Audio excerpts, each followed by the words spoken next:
Rapei, baixa pá, baixa Reimê, olá, bom dia, boa tarde, boa noite, como é que vocês estão? Eu tô muito feliz por estar de volta aqui no canal. Você que tá chegando pela primeira vez, seja bem-vinda, que bom que você achou o meu canal, Então você pode estar se inscrevendo, caprichando no like e também compartilhando com seus amigos para poderem aprender cultura Guarani Kaiowá, tá? E também Guarani, gente, Guarani básico. Então é nóis. Hoje eu trouxe para vocês frase bem aberta, frase em Guarani bem aberta, para vocês aprenderem. Então o importante é que você pratique com seu cachorrinho, com seu gatinho, na frente do espelho, para vocês aquecerem a língua. E não esquece, pega um caderninho e já vai anotando, para que você possa lembrar, né?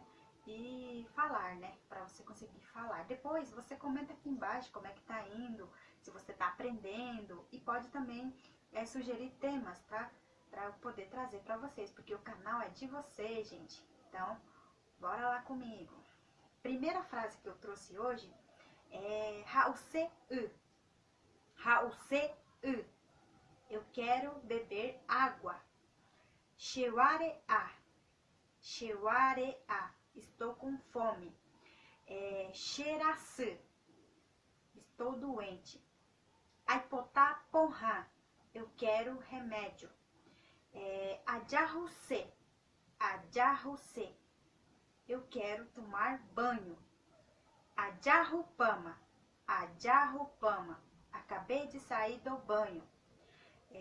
She ajerokuta. Eu vou dançar. She apura reita. Eu vou cantar. Jaha shendie. Jaha shendie. Vamos comigo.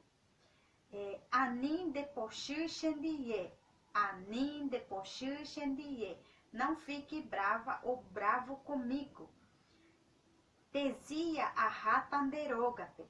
Tesia a rata derogape. Hoje eu vou na tua casa. Vamos lá, o último é Nhanembo eke. Nhanembo eke. Vamos orar, pode ser meditar e rezar. Então é isso que eu trouxe para vocês hoje, gente. Espero que vocês tenham gostado. Comenta aqui embaixo, tá? Se vocês estão aprendendo alguma frase. E se vocês quiserem temas diferentes também, comenta aqui embaixo, tá? Aí eu vou estar olhando sempre e respondendo vocês. Porque vocês estão em primeiro lugar, gente. É isso.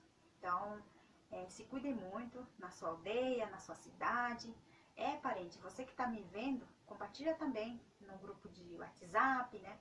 Porque parente, né? Amiga e amigo vai ajudando o outro. Então, é isso, eu tô contando com vocês. Então, vocês podem estar passando tempo comigo, né? Me assistindo nessa pandemia, ouvindo minha linda voz, né? Então, é nóis.